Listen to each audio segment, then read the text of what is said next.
मेरा नाम नीलेश है। आज मैं आप लोगों के साथ अपनी एक ऐसी गलती की कहानी शेयर करने जा रहा हूँ जो मैंने कई सालों पहले की थी। यकीनन आप लोगों को मेरी इस गलती पर बहुत गुस्सा आएगा। आखिरकार मेरी गलती ही कुछ ऐसी थी। मैं गाँव का रहने वाला था। मेरे आगे पीछे कोई भी नहीं था, या ये कहो कि मैं लवारिस था। जब से मैंने अपना होश संभाला था, खुद को मैंने अपने छोटे से गांव में पाया था। मेरे चाचा जी मेरे साथ रहते थे। चाचा जी का परिवार भी था। उनकी तीन बेटियां थीं और वो हमेशा परेशान रहते थे। मैं गांव में इधर उधर भटकता रहता था। मेरा ख्याल रखने वाला कोई भी नहीं था। मैं अगर किसी के घर पर कोई काम बिगाड़ देता तो लोग मेरा हाथ पकड़कर मुझे मेरे चाचा जी के पास ले जाते और उनसे मेरी शिकायत लगा दिया करते थे। चाचा जी कहते कि इसकी शिकायत मेरे पास क्यों लेकर आते हो? मैं तो पहले ही अपने कारोबार की वजह से बहुत परेशान रहता हूँ। ऊपर से बड़े भैया इसकी जिम्मेदारी भी मुझ पर डाल गए हैं। मुझसे इसकी जिम्मेदारी नहीं उठाई जाती। इतनी महंगाई के दौर में मैं अपने परिवार को कैसे कैसे पाल रहा हूँ ये मैं ही जानता हूँ। अब गांव के लोग चाचा जी से ही कहते थे कि तुम कैसे आदमी हो, ये तुम्हारा भतीजा है, तुम्हारे परिवार का हिस्सा है, तुम्हें इसका ध्यान रखना चाहिए, इसकी परवरिश बिल्कुल अपने बच्चों की तरह करो। मगर चाचा जी थे कि मुझसे नफरत करते थे। कभी उन्होंने मुझसे ढंग से बात तक नहीं की थी। मैं इधर उधर भटकता रहता तो लोग मुझे अपने घर का बासी खाना खिला दिया करते थे। चाची तो मुझे एक वक्त की रोटी तक ना देती थी। बचपन में किसी से शिकायत तक नहीं कर सकता था क्योंकि मैं उस वक्त बहुत छोटा था, इसलिए ज्यादा कुछ जानता भी नहीं था। लेकिन जैसे जैसे मैंने होश संभाला वैसे वैसे ही मुझे हर अच्छी बुरी बात की समझ आती चली गई थी। उसके बाद मुझे पता चला कि आखिर ये लोग मेरे साथ क्या क्या करते हैं। मेरी उम्र 15 साल की हो गई थी जब एक दिन चाचा जी ने तंग आकर मुझे शहर भेजने का फैसला कर लिया था। मैं शहर नहीं जाना चाहता था। आखिर वो मुझे शहर क्यों भेजना चाहते थे ये तो मैं नहीं जानता था, मगर जो लोग मुझे शहर लेकर जाना चाहते थे उन्होंने चाचा जी को काफी सारे पैसे दिए थे। चाचा जी इन पैसों को लेकर बहुत खुश हो गए थे और उन्होंने उन लोगों से कह दिया था कि कल को इसे अपने साथ ले जाना। ये सुनकर तो मैंने शोर मचाना शुरू कर दिया था। मैंने कहा था कि मैं कहीं नहीं जाऊंगा, मगर चाचा जी ने मेरी एक न सुनी और वो जिद पर अड़ गए। मेरी समझ नहीं आ रहा था कि आखिर चाचा जी क्या करना चाहते हैं। जब मैंने रात को चाचा और चाची को आपस में बात करते हुए सुना, वो दोनों आपस में बातें कर रहे थे कि ऋतिक को कल शहर भेजने के बाद हमारी पूरी जिंदगी बदल जाएगी। जिस बंगले में हम इसे नौकरी करने के लिए भेज रहे हैं वहाँ से ये हमें हजारों कमाकर दिया करेगा। हम लोगों को तो मजे आ जाएंगे। आखिरकार सारी जिंदगी तो इसके नखरे हम नहीं उठा सकते। चाची जी भी बहुत खुश हो रही थी। कहती थी कि पैसे जोड़कर सबसे पहले मैं अपनी बड़ी बेटी की शादी करूंगी और हम अपने घर में भी सारी फैसिलिटीज मौजूद करेंगे। अगर आप भी इसके साथ शहर जाकर नौकरी करने लगे तो कितना अच्छा रहेगा। हमारे पास और ज्यादा पैसे आया करेंगे। चाचा जी इस बात पर चाची से लड़ने लगे थे। उन्होंने कहा कि तू पागल हो गई है क्या? अपनी मेहनत से बचने के लिए तो मैंने ऋतिक को शहर भेजने की जिम्मेदारी ली है। यहाँ मेहनत करने से मुझे इतने पैसे नहीं मिलते जितने वो शहर जाकर कमा लाएगा। अब तू चाहती है कि मैं भी वहाँ चला जाऊँ तो तुम लोगों का क्या होगा? तुम लोग यहाँ अकेले रह जाओगे। चाचा जी के डांटने पर चाची तो खामोश हो गई थी क्योंकि उन्हें पैसों का हमेशा लालच रहता था। मैं तभी उनके सामने चला गया और मैंने कहा कि मैं शहर नहीं जाऊंगा। आप लोग मुझे अपने आप से अलग करना चाहते हो। आप चाहते हो कि मैं वहाँ काम करूँ, मैं वहाँ अकेला नहीं जाऊंगा। चाचा जी कहने लगी, तो क्या मैं तेरे साथ वहाँ लटक कर जाऊँ? तेरी 15 साल की उम्र हो गई है और न जाने कब से हम तेरा खर्चा उठा रहे हैं। तेरे पिता तो तुझे हमारे हवाले करके चले गए। उन्होंने ये भी नहीं सोचा कि इस महंगाई के दौर में उनका भाई ही कितनी मुश्किल से अपना गुजारा कर रहा है। अब तुझे कुछ न कुछ तो करना ही होगा। मैंने कहा, चाचा जी लेकिन मुझे अपने आप से अलग तो मत करो। चाचा जी कहने लगे, चल यहाँ से जा, हमें तेरी कोई फिक्र नहीं है। सारा सारा दिन गाँव की गलियों में आवारागर्दी करता फिरता है। आखिर हम तुझे कब तक घर में बिठाए रखेंगे? बस घर में रह रहकर मुफ्त की तो रोटियां तोड़ते रहना। शहर जाएगा तो तुझे भी पैसे मिलेंगे और हमारी भी कुछ परेशानियां हल हो जाएंगी। कुछ समय बाद तू जवान हो जाएगा। बता तेरी देखभाल कौन करेगा? मेरे लाख रिक्वेस्ट करने पर भी चाचा और चाची ने मेरी कोई बात न सुनी थी और फिर अगले दिन उन्होंने जबरदस्ती मुझे उस आदमी के हवाले कर दिया था जो मुझे शहर लेकर जाना चाहता था। 15 साल की उम्र में भी मैं मासूम बच्चों की तरह रो रहा था क्योंकि मैं मैं अपना गांव छोड़कर कहीं नहीं जाना चाहता था। गांव में भले ही मेरे साथ गलत व्यवहार होता था, लेकिन मुझे सब कुछ मंजूर था। इस तरह मैं शहर आ गया था। चाचा जी का दोस्त मुझे अपने साथ एक बड़े से बंगले में ले आया था। वहाँ पर उसने कामकाज करना शुरू कर दिया। शायद वहाँ उसकी नौकरी पहले से ही तय थी। वो मुझे अपने साथ इसीलिए लेकर आया था कि मैं भी उसकी काम करने में कुछ मदद कर दिया करूँ, और वो मालिक से मुझे भी पैसे दिलवा दिया करेगा। चाचा चाची गांव में मुझ पर बिल्कुल भी ध्यान नहीं देते थे, इसलिए मैं गांव की गलियों में अपने दोस्तों के साथ खेलता फिरता था। क्योंकि ये गलियों में खेलने वाले दोस्त ही तो मुझे अपने लगते थे। लेकिन जब से मैं शहर आया था, यहाँ पर तो मुझे ऐसा लगता था जैसे मैं इस बड़े से बंगले के अंदर कैद होकर रह गया हूँ। मुझ जैसे बच्चे से बहुत सारे काम करवाए जाते थे। इसी तरह मेरी उम्र बढ़ती चली गई। चाचा जी हर दूसरे तीसरे महीने अपने दोस्त से मिलने के लिए यहाँ शहर आते जाते थे, मगर मुझे नजर उठाकर देखते भी नहीं थे। कभी उन्होंने मेरे हालचाल तक न पूछे थे। बस हमेशा अपने दोस्त से बातचीत करते और उससे मेरे हिस्से के सारे पैसे लेकर गांव चले जाते थे। मैंने कई बार उनको कहा भी था कि मैं भी आपके साथ गांव जाना चाहता हूँ, मगर उन्होंने मेरी एक न सुनी थी। उनका दिल पत्थर का बन गया था। बैठे बिठाए उनको ढेर सारे पैसे जो मिल रहे थे। ये बंगला बहुत बड़ा था।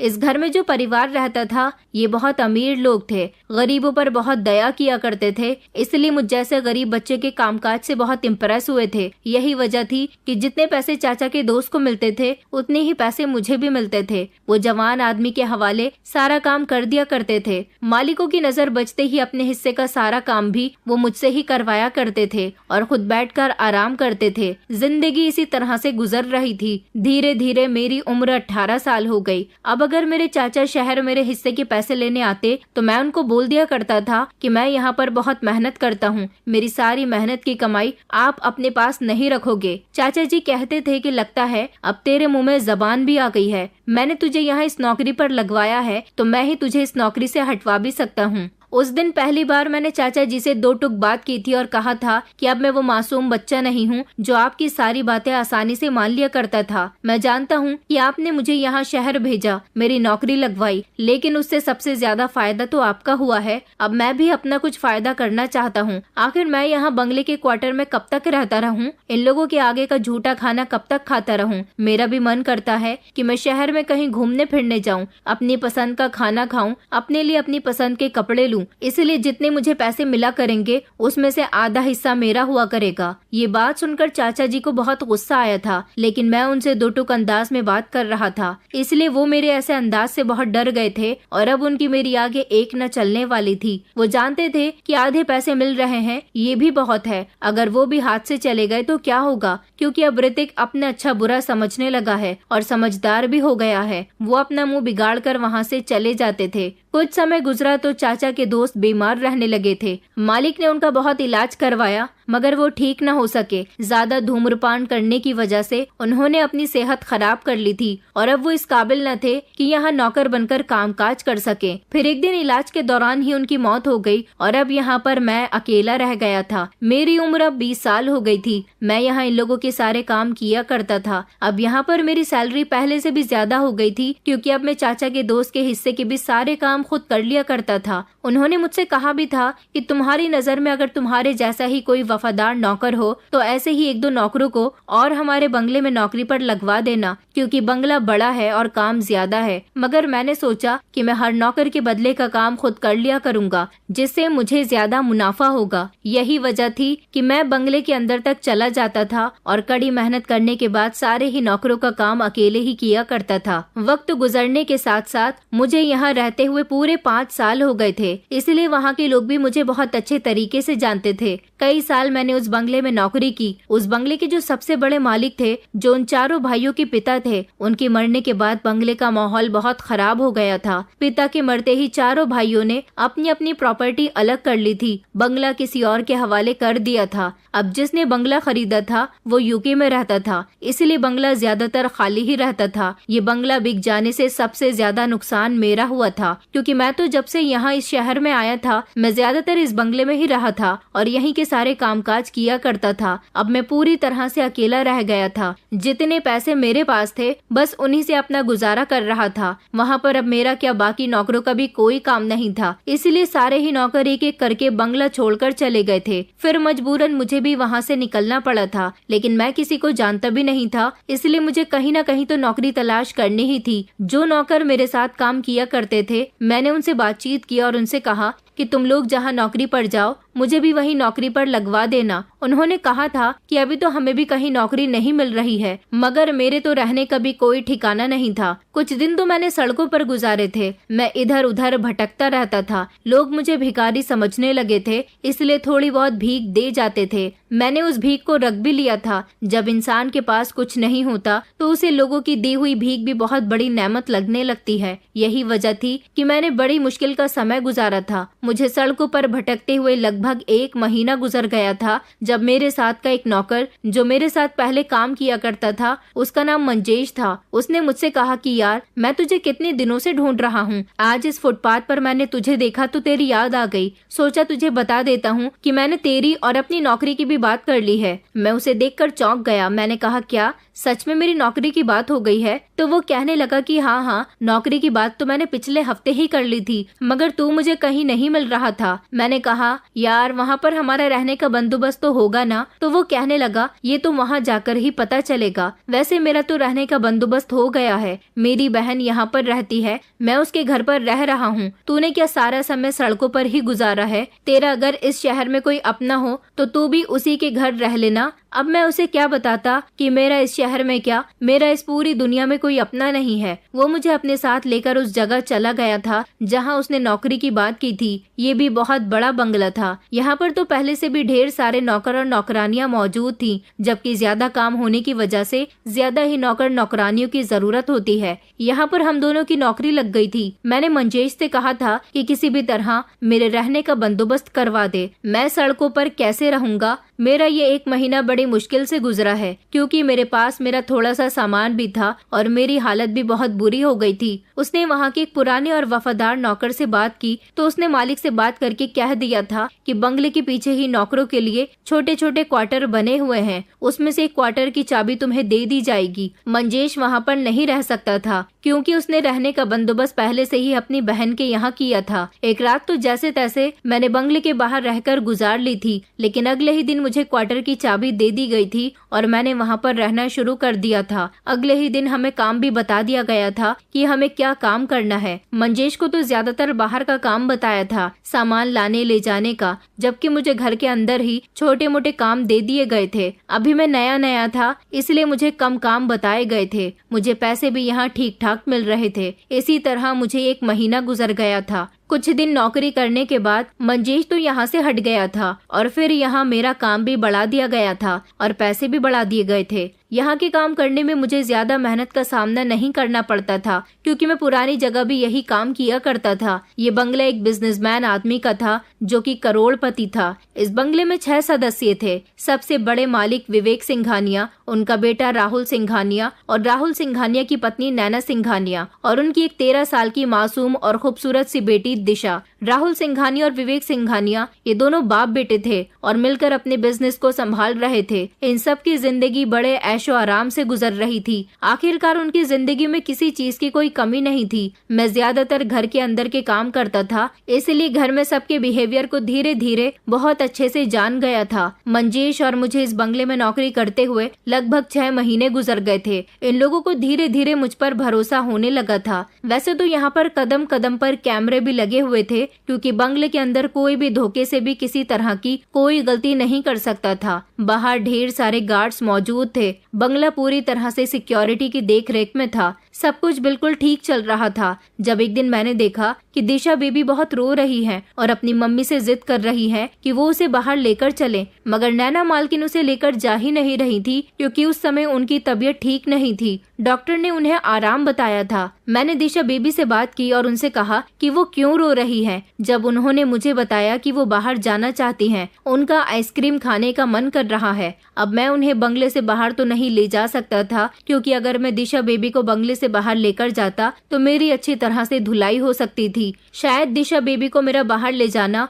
किसी को अच्छा नहीं लगता। आखिरकार ये बड़े लोग थे और बड़े लोगों के बच्चे तो ज्यादातर निगरानी में ही रहते हैं। मैंने दिशा बेबी से कहा कि आप फिक्र न करें, मैं आपके लिए आइसक्रीम लाकर दे देता हूँ। जब मैं बाहर से आइसक्रीम उनके लिए लेकर आया तो उन्हें बहुत पसंद आई थी। दिशा बेबी बहुत ही खूबसूरत और कम उम्र की मासूम बच्ची थी। वो ज्यादा कुछ नहीं जानती थी, वो बेहद सीधी थी। बस उसी दिन से मेरी और दिशा बेबी की बातों का सिलसिला शुरू हो गया था। उन्हें जो भी काम होता वो ज्यादातर मुझसे ही करवाया करती थी। दिशा बेबी मुझसे बातें करके बहुत खुश रहती थी। ये बात तो नैना मालकिन को भी बहुत पसंद आई थी। उन्होंने कहा था कि मेरी बेटी घर से ज्यादा बाहर नहीं निकलती, सारा दिन अपना दिमाग किताबों में लगाए रहती है। मैं भी अपनी बेटी को ज्यादा टाइम नहीं दे पाती। मेरी बेटी तुम्हारे साथ बहुत कंफर्टेबल फील करती है, इसलिए मुझे अच्छा लगता है कि मेरी बेटी से इस घर में उसका कोई दिल लगाने वाला है। नैना मालकिन मुझ पर बहुत भरोसा करती थी, इसीलिए वो सारे ही काम दिशा बेबी के मुझसे ही करवाया करती थी। दिशा बेबी को भी अब मेरी बहुत आदत हो गई थी। अब वो मुझसे अपने काम करवाने के साथ साथ मेरे साथ फ्री टाइम में खेला भी करती थी। मेरे साथ खेलने पर उन्हें बहुत अच्छा लगता था, क्योंकि अभी तक कोई ऐसा नौकर नहीं था जो दिशा बेबी के इतने करीब आ गया हो। अब हर महीने मुझे यहाँ पर जितने भी पैसे मिलते थे वो सारे ही पैसे मैं अपने पास रखता था, क्योंकि पुराना बंगला जब से छोड़ा था तब से ही मुझे अपने चाचा जी से तो छुटकारा मिल गया था। मैं जानता था कि जरूर चाचा जी वहाँ गए होंगे ताकि मेरी मेहनत की कमाई ले सके, लेकिन वहाँ पर तो अब कोई भी नहीं रहता था। जरूर अब की बार वो बहुत पछता रहे होंगे। उन्होंने मुझे ढूंढने की कोशिश तो नहीं की होगी, क्योंकि उन्हें मुझसे कोई मोहब्बत नहीं थी और ना ही मेरी कोई फिक्र थी, इसलिए अब धीरे धीरे मैं भी उनको भूल गया था। एक बार रात का समय था, जब मैं अपने क्वार्टर में गहरी नींद में सो रहा था, जब अचानक मेरे क्वार्टर का दरवाजा खटखट बजने लगा। दरवाजा बजने की आवाज से मैं घबराकर उठा था। जैसे ही मैंने दरवाजा खोल कर देखा तो रात के समय गार्ड ने आकर मुझे जगाया था। मैंने उसे घबराकर पूछा कि क्या हुआ है भाई, इतनी रात को मेरा दरवाजा क्यों बजा रहे हो? वो कहने लगा कि तुम्हें बंगले से नैना मालकिन ने बुलाया है, अभी और इसी समय हमारे साथ चलो। उनकी बात सुनकर मैं चौंक गया था। न जाने बंगले में ऐसी क्या परेशानी आ गई थी जो रात के इस समय मुझे बंगले में बुलाया गया था। मैं झट से उठा, मैंने अपने क्वार्टर का दरवाजा बंद किया और मैं गार्ड के साथ चल दिया था। जब मैं वहां गया तो मैंने देखा कि रात के समय नैना मालकिन और राहुल साहब अपनी बेटी दिशा बेबी को लिए हॉल में ही बैठे थे। उन्होंने कहा कि देखो न ऋतिक, हमारी बेटी तुम्हें बहुत याद कर रही है, तुम इससे सारा दिन खेलते रहते हो, ये तुमसे बहुत हिल गई है, हर वक्त तुम्हें याद करती रहती है, कहती है कि तुम इसके दोस्त हो। अभी भी इसे नींद नहीं आ रही थी और ये रोते हुए यही कह रही थी कि इसे तुम्हारे साथ खेलना है, इसने तुम्हारे साथ खेलने की जिद लगा ली है। ऐसा कभी नहीं हुआ कि हमने अपनी बेटी की किसी ख्वाहिश को पूरा नहीं किया। वैसे तो हमने इसे समझाने की बहुत कोशिश की थी कि ऋतिक भैया सारा दिन घर के काम करते हैं, अब रात का समय है, उन्हें आराम करने दो, ये समय उनके आराम करने का है, वो इस समय गहरी नींद में सो रहे होंगे। मगर इसने हमारी एक न सुनी। अब तुम ही इसे समझाओ कि ये इस समय खुद भी सो जाए और हमें भी सोने दे।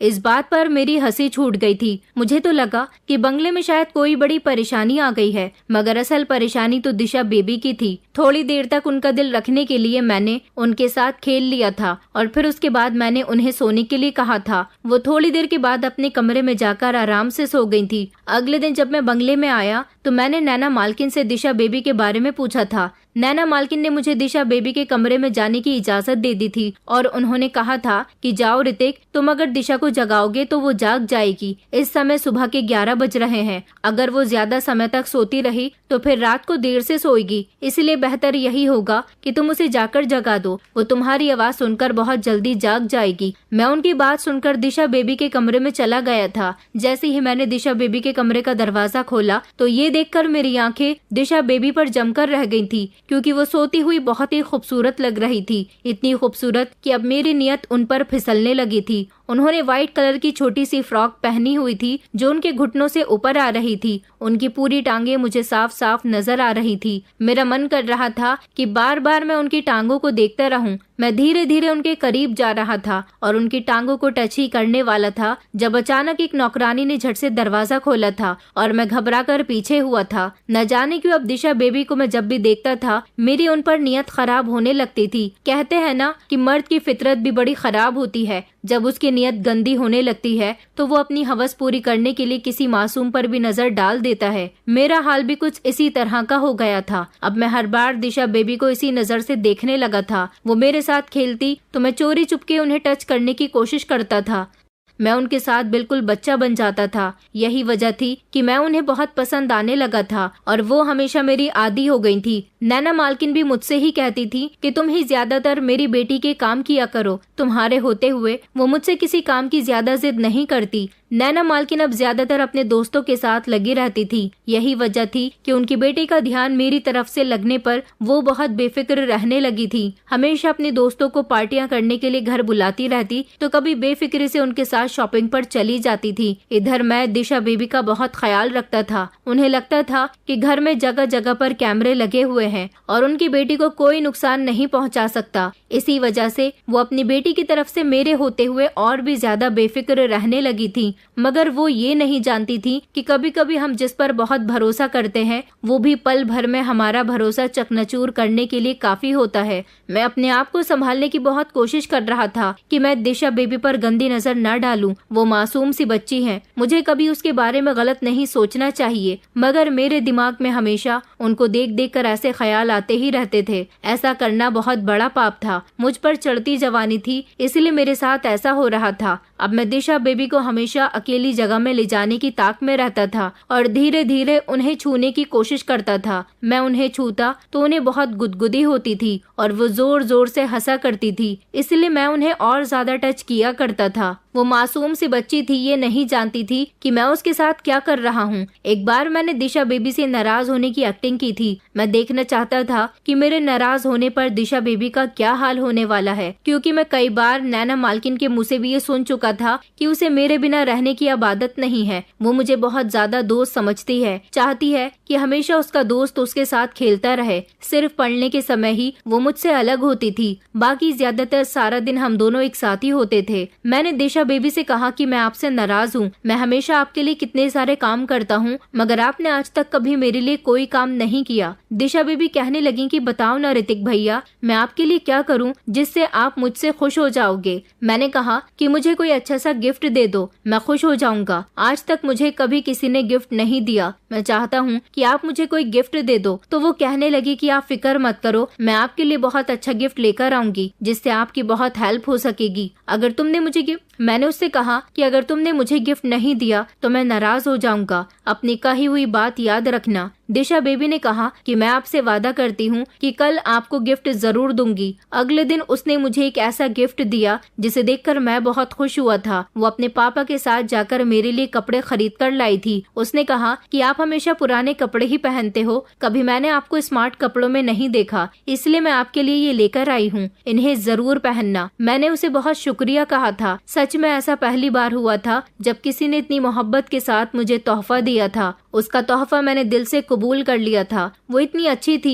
कि मुझे भैया भैया कहकर बुलाती थी। उसके माता पिता भी मुझ पर बहुत भरोसा करते थे। फिर भी मेरे शैतानी दिमाग में अजीब सा फितूर सवार था। न जाने क्यों मैं उसकी इज्जत खराब करने की प्लानिंग अपने दिमाग में बना रहा था। अब तो जब से उसने मुझे गिफ्ट दिया था तब से मैं उस पर और भी ज्यादा फिदा हो गया था। अब मैं सोच रहा था कि मैं ऐसा क्या करूं जिससे मेरा दिशा बेबी से फायदा हो जाए। इस बात से मुझे यकीन तो हो गया था कि मैं जैसा उनसे कहूंगा वो वैसा करने के लिए तैयार हो जाएगी। अब मैंने एक ही प्लान बनाया था जिस पर मुझे बड़ी ही ध्यान से फोकस करना था। अगले दिन जब मैं सुबह के टाइम पर बंगले के अंदर गया तो मैंने देखा कि बड़े मालिक और राहुल साहब बैठे हुए चाय की चुस्कियां ले रहे थे और बातें भी कर रहे थे। वो दोनों बिजनेस के सिलसिले में कुछ बात कर रहे थे, जबकि बड़े मालिक के हाथ में न्यूज़पेपर था। उन्होंने न्यूज़पेपर पढ़ते हुए अपने बेटे को बताया था कि आजकल शहर में ड्रग्स के मामलात बहुत बढ़ गए हैं। पुलिस ने शहर में कई जगह पर ड्रग्स के छापे मारे हैं। उनकी इसी बात पर उनके बेटे ने जवाब दिया था कि हमारे देश की युवा पीढ़ी को बिगाड़ने में ड्रग सप्लायर का सबसे बड़ा हाथ होता है। ये कहकर उन दोनों की बात तो खत्म हो गई थी, मगर मैं दिशा बेबी के कमरे में चला आया था। अब उनकी हर सुबह मुझे देखकर ही होने लगी थी। उस दिन भी जब मैं दिशा बेबी के कमरे में गया था मैंने देखा था कि उन्होंने पिंक कलर का गाउन पहना था। वो बेहद सुंदर लग रही थी और सो नहीं रही थी, बल्कि नौकरानी उन्हें तैयार कर रही थी। जब से मैंने उन्हें समझाया था कि आपको सुबह जल्दी उठना चाहिए क्योंकि सुबह देर तक सोने से सेहत खराब हो जाती है। आज फिर से मेरी नजर उनके गोरे गोरे बाजुओं पर गई थी। मैंने बड़ी मुश्किल से खुद पर काबू किया था। मैं उनसे थोड़ी देर बातचीत करने के बाद बंगले से बाहर किसी काम का बहाना लेकर निकल आया था। मैं एक मेडिकल स्टोर पर चला गया था। वहां जाकर मैंने उनसे नींद की दवाई मांगी थी और उसे लेकर मैं अपने क्वार्टर में चला आया था। मैंने दवाई बड़े ही संभाल कर क्वार्टर में ले जाकर रख दी थी और फिर मैं बंगले के कामों में बिजी हो गया था। शाम के टाइम पर जब दिशा बेबी भी अपने टीचर से ट्यूशन पढ़ने के बाद फ्री हुई तो मेरे साथ बातों में बिजी हो गई थी। आज बातों ही बातों में मैंने दिशा बेबी से कहा था कि लगता है अब आपको रात को नींद अच्छी आती है। मेरी बात सुनकर उन्होंने कहा था कि नहीं नहीं, मुझे रात को नींद नहीं आती। मम्मी ने कहा है कि जल्दी सो जाया करो। बस मैं उनके कहने पर कमरे में जाकर बिस्तर पर आंखें बंद करके लेट जाती हूँ। मम्मी तो जैसे ही मेरे साथ लेटती हैं, उनको नींद आ रही होती है, लेकिन मैं बार बार उनको बातों में लगाती रहती हूँ ताकि मेरा वक्त गुजर सके। मैंने कहा कि दिशा बेबी, आप क्यों टेंशन लेती हो? आपको रात को अपनी मम्मी पापा को तंग नहीं करना चाहिए। आप जानती हो ना कि आपके पापा भी काम से थके हारे घर आते हैं, उनको भी नींद लेनी होती है और आपकी मम्मी भी लोगों से मीटिंग करते करते थक जाती हैं। आप तो सारा दिन घर में रहती हो, इसलिए आपको थकान नहीं होती। वैसे भी बच्चों को रात को देर से सोने की और सुबह देर से जगने की आदत होती है। मैं आपकी परेशानी अच्छे से समझ सकता हूँ। आप एक काम क्यों नहीं करती? आप खामोशी से रात के समय अपने मम्मी पापा के सो जाने के बाद मेरे क्वार्टर में आ जाया करो, क्योंकि मुझे भी इतनी जल्दी नींद नहीं आती। मैं भी काफी रात में सोता हूँ, बल्कि कभी कभी तो मैं सारी रात जागता ही रहता हूँ। हम दोनों रात को खूब खेला करेंगे और एक दूसरे से बातें भी किया करेंगे। इस तरह आपका रात का टाइम पास भी हो जाया करेगा। मेरी बात सुनकर दिशा बेबी बहुत ही खुश हुई थी। उन्होंने कहा था कि ठीक है, मैं आज ही रात को याद से आपके क्वार्टर में आ जाऊंगी। मैंने कहा लेकिन इस बारे में किसी को पता नहीं चलना चाहिए। अगर आपके मम्मी पापा या घर में किसी ने भी आपको मेरे क्वार्टर में आते हुए देख लिया तो बहुत बड़ी गड़बड़ी हो जाएगी। सब लोग मुझ पर इल्जाम लगाएंगे कि मैंने आपको बुलाया है। वो कहने लगी कि नहीं, मैं किसी को कुछ नहीं बताऊंगी और चोरी चुपके आपसे मिलने के लिए आ जाऊंगी। ये कहकर वो बहुत खुश हुई। अब मुझे बड़ी बेसब्री से रात होने का इंतजार था। मैं अपने क्वार्टर में लेटा हुआ दिशा बेबी के आने का इंतजार कर रहा था। देखना चाहता था वो आज रात मेरे क्वार्टर में आती है या नहीं। जब लगभग रात के 3 बजे का समय हुआ तो मेरे क्वार्टर का दरवाजा बजा। मैंने जैसे ही दरवाजा खोल कर देखा तो दिशा बेबी थी। उनको झट से मैंने क्वार्टर के अंदर कर लिया और दरवाजे को अंदर से बंद कर दिया। मैंने उनसे कहा कि आपको यहाँ आते हुए किसी ने देखा तो नहीं? तो वो कहने लगी कि नहीं, मुझे यहाँ आते हुए कौन देखेगा, सब लोग तो सो रहे हैं और बाहर गार्ड्स भी नहीं थे। रास्ता बिल्कुल साफ था, इसलिए मैं आपसे मिलने के लिए आ गई। चलो अब हम बैठकर खेलते हैं।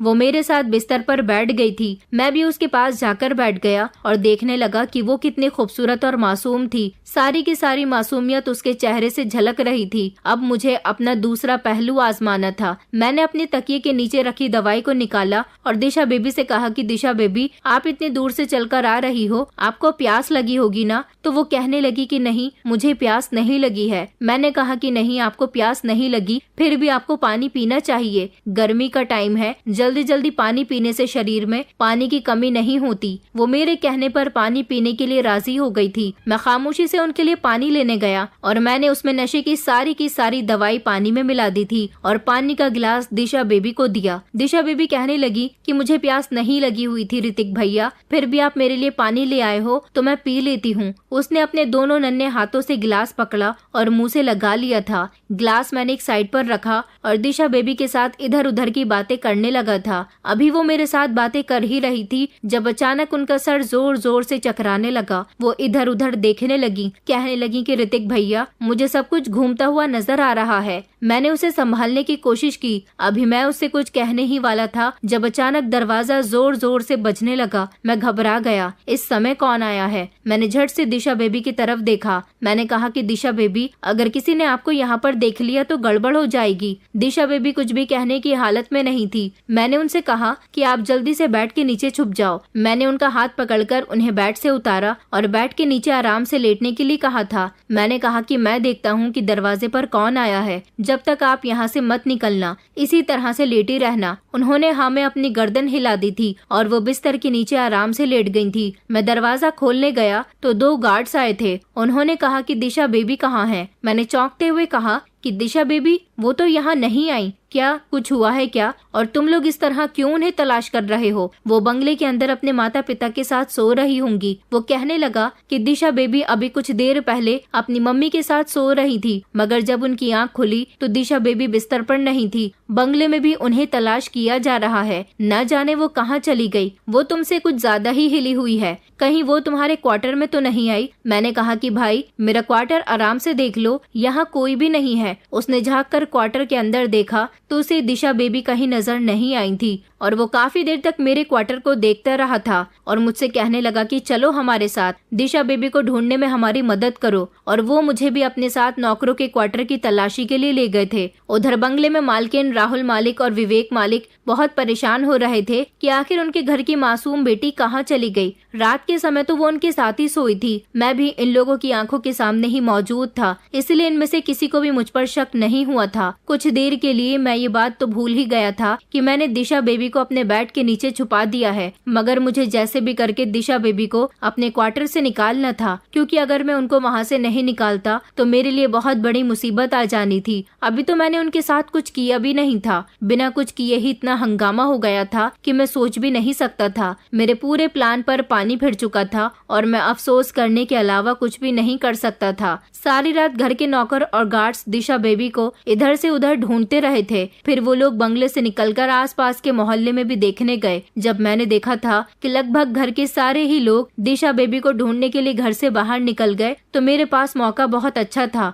अभी सवेरा भी नहीं हुआ था। मैं दिशा बेबी को समझा बुझाकर उनके कमरे में किसी तरह से भेज देना चाहता था। जैसे ही मैं अपने क्वार्टर में आया और मैंने बिस्तर के नीचे झांक कर देखा तो ये देखकर मेरे होश उड़ गए थे कि वो तो बेड के नीचे आराम से सो रही थी। मैंने उन्हें बाहर निकाला, उन्हें जगाने की बहुत कोशिश की, मगर उनकी आंख तो खुली नहीं रही थी। मेरे पैरों तले से जमीन निकल गई थी कि आखिर दिशा बेबी के साथ ये क्या हुआ, वो होश में क्यों नहीं आ रही। फिर मुझे याद आया कि मैंने दिशा बेबी को नींद की दवाई दी है, वो सुबह से पहले होश में नहीं आ सकती। इसका मतलब ये है कि वो इस समय पूरी तरह से बेहोश है। दिशा बेबी गायब हुई है। इस बात के बारे में अगर किसी को पता चल गया कि वो मेरे क्वार्टर में है तो सबको यकीन हो जाएगा कि मैंने ही उनके साथ ये सब करके अपने क्वार्टर में रखा हुआ है। इसलिए मैंने सबका ध्यान हटते ही खामोशी से दिशा बेबी को गोद में लिया और गार्डन में ले जाकर पौधों के बीच डाल दिया था, क्योंकि घर के अंदर नैना मालकिन मौजूद थी। उनके सामने मैं उसे बंगले के अंदर नहीं ले जा सकता था। और फिर मैं खामोशी से बाकी सब लोगों के साथ शामिल हो गया था ताकि किसी को मुझ पर शक न हो। सुबह जब रोशनी फैली तो किसी की नजर गार्डन में पड़ी दिशा बेबी पर गई तो वहाँ पर हड़कंप मच गया था और इस तरह से दिशा बेबी उनको मिल गई थी। मगर मुझे ये डर लग रहा था कि कहीं होश में आने के बाद दिशा बेबी ने अपने मम्मी पापा को मेरे बारे में सब बता दिया कि वो मेरे क्वार्टर में आई थी तो ना जाने क्या होगा। मैं अपनी इस हरकत की वजह से बहुत डर रहा था, क्योंकि मैंने बहुत ही घटिया हरकत की थी और अब मैं बहुत बड़ी मुसीबत में फंस गया था।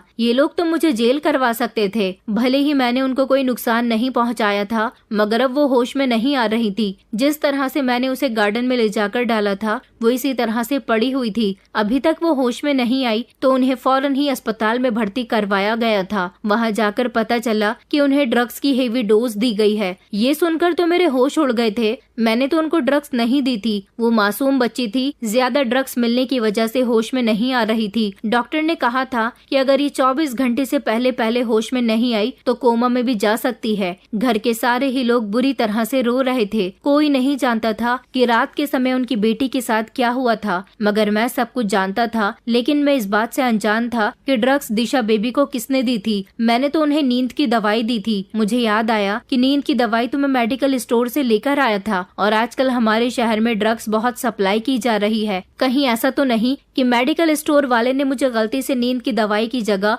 ड्रग्स की गोलियां दे दी थी। इस बारे में सोचकर तो मेरे रोंगटे खड़े हो रहे थे। अब मुझे दिशा बेबी की फिक्र होने लगी थी। मैं अपने आप को बुरी तरह से कोस रहा था। जिस परिवार ने मुझे इतना प्यार दिया, मुझ पर इतना भरोसा किया कि अपनी बेटी को मेरे भरोसे छोड़ दिया था, मुझ जैसे घटिया इंसान ने उनकी मासूम बेटी के साथ गलत करने के बारे में सोचा भी कैसे। अब वो बेचारी मेरी वजह से जिंदगी और मौत के बीच झूल रही थी। मुझे खुद पर बहुत गुस्सा आ रहा था। ये लोग बहुत अच्छे थे, कभी इन्होंने मुझे अपना नौकर नहीं समझा था और न ही इन लोगों का बिहेवियर किसी भी नौकर के साथ गलत होता था। यहाँ तक कि दिशा बेबी भी मुझे अपना अच्छा दोस्त और भाई मानती थी, फिर भी मैंने ऐसा किया। इन माता पिता का रोना मुझसे अब देखा नहीं जा रहा था। अपनी इकलौती बेटी के लिए इन लोगों का हाल बहुत बुरा हो रहा था। इन सब का जिम्मेदार मैं ही तो था। मैं रोते हुए भगवान से प्रार्थना कर रहा था कि वो किसी भी तरह दिशा बेबी की जान बचा ले। मैं कभी भी उनके क्या किसी के भी साथ गलत करने के बारे में नहीं सोचूंगा। मैं अपनी गलतियों की बेहद माफी मांग रहा था।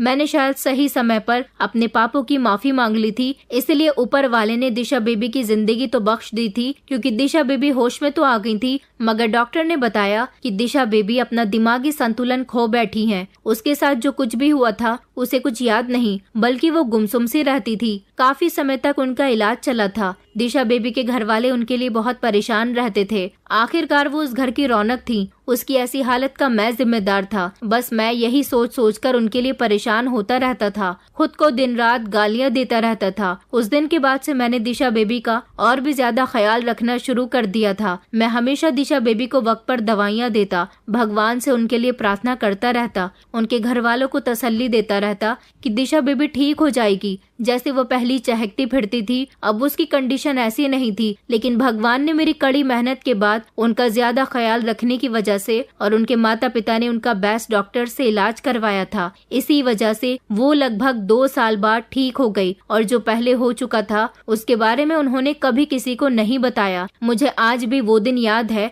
जब मैं दिशा बेबी को धीरे धीरे छूने के लिए जा रहा था और अचानक से दरवाजा बज गया था। उस दिन अगर गार्ड्स दरवाजे पर ना आते तो शायद मैं उस मासूम बच्चे की इज्जत के साथ खिलवाड़ कर देता। भगवान की कृपा से उसकी जिंदगी बच गई और उसकी इज्जत भी मेरे हाथों से बच गई। शायद आज मैं अपनी उस गलती के लिए बहुत पछता रहा होता, लेकिन मैं आज भी अपनी उन गलतियों के लिए बेहद पछता रहा हूँ जो मैंने कई साल पहले की थी। ये बात भी क्लियर हो गई थी कि मेडिकल स्टोर वाले ने जल्दबाजी में मुझे नींद की दवाई के बजाय ड्रग्स की गोलियां दे दी थी, क्योंकि वो मेडिकल की आड़ में ड्रग्स सप्लाई करता था। उस हादसे के कुछ दिनों बाद मेडिकल पर भी पुलिस ने छापा मारा तो वहां से काफी ड्रग्स बरामद हुई थी। उस पूरे मेडिकल को सील कर दिया गया था और मेडिकल व्यापारी को भी पुलिस ने अपनी हिरासत में ले लिया था। इस बात को काफी साल गुजर गए। दिशा बेबी का ख्याल रखने में मैंने कभी कोई कमी नहीं छोड़ी। यही वजह थी कि उन लोगों ने मुझे अपने घर का पर्सनल नौकर बना लिया था और यही वजह थी कि उन्होंने मेरी शादी एक नौकरानी की बेटी के साथ करवाकर मेरी जिंदगी को आगे बढ़ावा भी दिया था। दिशा बेबी अब जवान हो चुकी है, लेकिन आज तक उन्हें उस रात के बारे में कुछ याद नहीं और ये राज भी सब लोगों से अभी तक छुपा हुआ है कि दिशा बेबी के साथ उस रात क्या हुआ था, वो कहाँ गई थी, उनकी हालत का जिम्मेदार कौन था। मालिक और मालकिन ने दिशा बेबी से कई बार ये बात पूछने की कोशिश की। पुलिस में भी रिपोर्ट दर्ज कर दी गई थी कि पुलिस अपने तरीके से इस बारे में पता लगा पाए, मगर उस राज के बारे में कभी किसी को कुछ पता नहीं चल सका। इस तरह मुझे ये अपनी इस गलती का एहसास भी हुआ और मैंने ये भी ठान लिया कि किसी का भरोसा तोड़ने से पहले अपने अंजाम के बारे में सोच लेना चाहिए। आज मेरे पास 3 बेटियां हैं और अपनी बेटियों को घर से निकालने से पहले मैं हमेशा अपनी उस गलती के बारे में सोच लेता हूँ जो मैंने की थी। मुझे हमेशा डर लगा रहता है कि कहीं मेरी बेटियों के साथ कुछ गलत ना हो जाए। मैं दिल से अपनी गलती पर बहुत शर्मिंदा हूँ और भगवान से यही प्रार्थना करता हूँ कि मुझे मेरी उस गलती की सजा कभी पलटकर ना मिले। दोस्तों, उम्मीद करती हूँ आपको हमारी कहानी पसंद आई होगी। कहानी पसंद आई है तो वीडियो को लाइक करें, चैनल पर नए हैं तो चैनल को सब्सक्राइब करें और हाँ, नोटिफिकेशन बेल को जरूर दबाएं ताकि अगली अपडेट सबसे पहले आपको मिले।